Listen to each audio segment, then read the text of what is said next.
किसी बूढ़े शख्स को रिक्शा चलाते हुए देखता था। सियासत की शुरुआत बहुत अच्छे माहौल में नहीं हुई। मुल्क में इमरजेंसी लगी, आपातकाल जिसे कहा गया। मिसेस इंदिरा गांधी हिंदुस्तान की वजीर आजम थी और मैं अलीगढ़ मुस्लिम यूनिवर्सिटी में वकालत की बड़ी डिग्री पढ़ रहा था।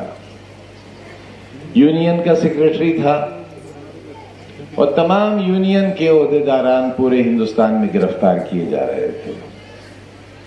उस वक्त मैं भी गिरफ्तार हुआ और अलीगढ़ की जेल में, ये बड़ा मेरे नसीब के साथ अजीब इत्तेफाक है कि जब जिंदगी की शुरुआत हुई तब भी बहुत सख्त हुई और जब जिंदगी इस मरहले में है तब भी इम्तिहान बहुत सख्त है। उस वक्त भी मुझे तकरीबन 40 दिन एक ऐसी कोठरी में रखा गया जो जमीन में ज्यादा थी और सिर्फ रोशनदान की जगह थी जो जमीन के ऊपर थी। और इस कोठरी में कभी एक बड़ा नामवर डाकू, सुंदर डाकू रखा गया था जिसका हुकूमत ने बाद में एनकाउंटर कराया था। मैं नहीं जानता कि मेरे साथ उस वक्त की कांग्रेस पार्टी ने या सरकार ने ऐसा क्यों किया। डिफेंस ऑफ इंडिया रूल्स के तहत मुझ पर मुकदमा कायम हुआ, उससे मेरी जमानत हो गई और जैसे ही जमानत का ऑर्डर आया वैसे ही मीसा का भी आदेश जेल में आ गया और फिर मुझे बनारस की जेल भेज दिया गया। लेकिन 2.5 साल का अरसा ही गुजरा था कि हिंदुस्तान के लोग अपने पर हुए इमरजेंसी के जुल्म को भूल गए। क्या जुल्म था इमरजेंसी का? मिसेस इंदिरा गांधी के एक बेटे ने कहा तुर्कमान गेट को देखकर कि यह छोटा पाकिस्तान मुझे बर्दाश्त नहीं होता।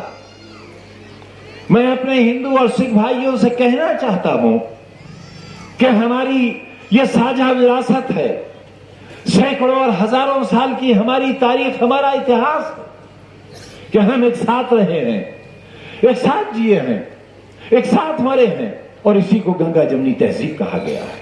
लेकिन आज ये एक जुमला होकर रह गया, सच्चाई नहीं रह गई। और नतीजा क्या हुआ?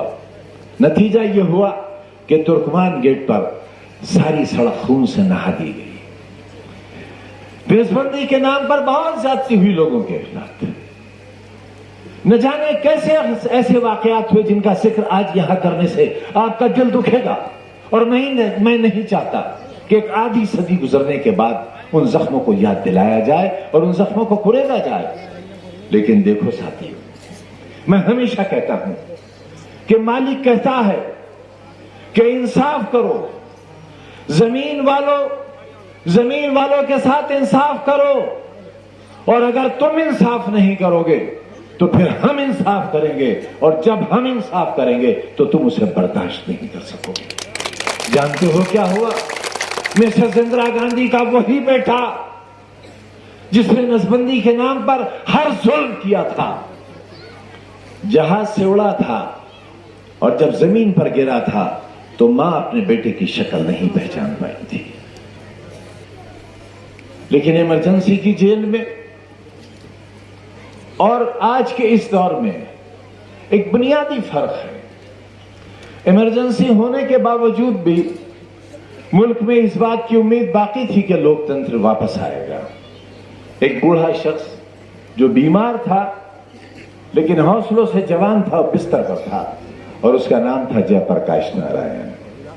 उन्होंने अपने बिस्तर से एक इनकलाबी नारा दिया कि निजाम बदल दो, जो निजाम इंसानों को इंसाफ न दे सके, जो सरकार दस्तूर की पासदारी न कर सके, संविधान की हिफाजत न कर सके, पूरे मुल्क को कैदखाना बना दे, एक ऐसी सरकार को पलट देना चाहिए। और एक बूढ़े आदमी के कहने पर हिंदुस्तान की सियासत का तख्ता पलट गया और हिंदुस्तान की इस तरह सियासत बदली कि कांग्रेस का हिंदुस्तान से सफाया हो गया।